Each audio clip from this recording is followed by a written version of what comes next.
taken by itself, seems to be exactly the wrong thing to say at a wedding. 1 Corinthians 13:10 has, when the perfect comes, the partial will pass away. Well, it seems wrong because my job as the Christian minister here is to tell Andrew and Megan to put up with imperfection. One mustn't be an idealist, after all, in approaching marriage, but rather a realist. He will get bald. I see he's partway there.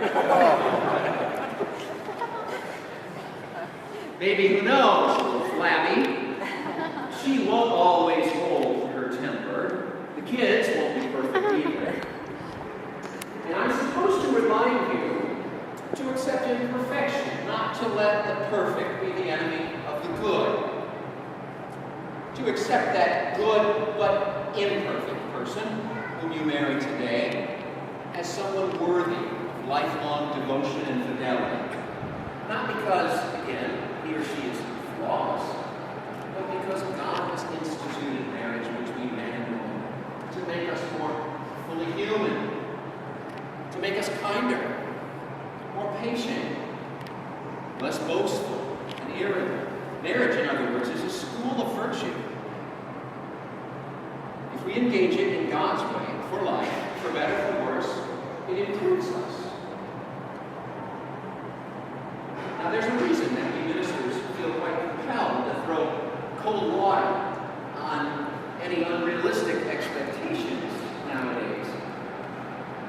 The culture around us is so unforgiving. Everywhere are photos of these flawless bodies, these superhero men and these bikini women whose athletic love affairs put us normal people to shame. And that shame induces us, of course, to buy more stuff, which is the whole point of the business, isn't it? I have a confession to make to you today. My wife and I engage in a guilty pleasure on special occasions like birthdays or our anniversary. We buy a copy of National Enquirer or of World or Whole, and we read it to each other. Now, there's always a page of celebrities caught being normal.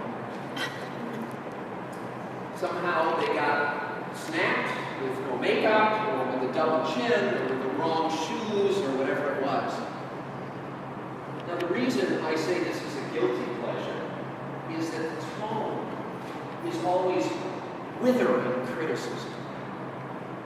Not, how nice, they have ordinary lives too. No. But how dare they let this happen? What shame.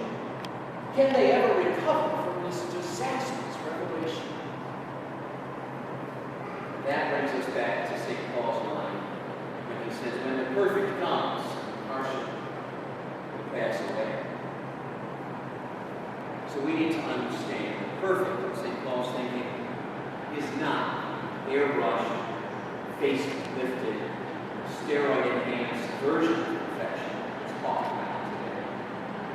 For Paul, perfect is the complete, the fulfillment, the reward that comes to our long practice in the realm of the partial, of the imperfect.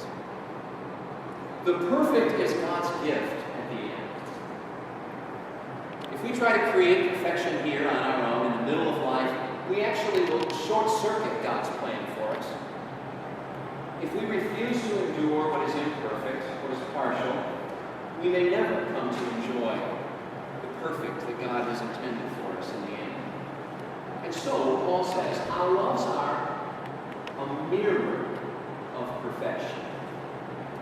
Remember how he says in this passage, for now we see in a mirror dimly? Well, we need to remember that mirrors back in Paul's day were polished metal. And they had distortions. They had bumps. They had scratches. They were not always so right. Like us.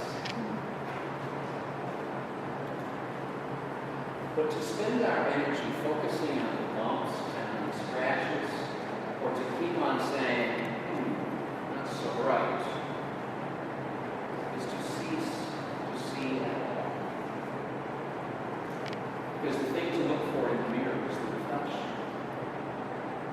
Your marriage, Andrew and Megan, is a reflection of perfection. Andrew is a reflection of Christ, the Lord, who loves his church and laid down his life. Megan is a reflection of the church, devoted in service to Christ, bearing fruit and peace. That alone is reason to celebrate this great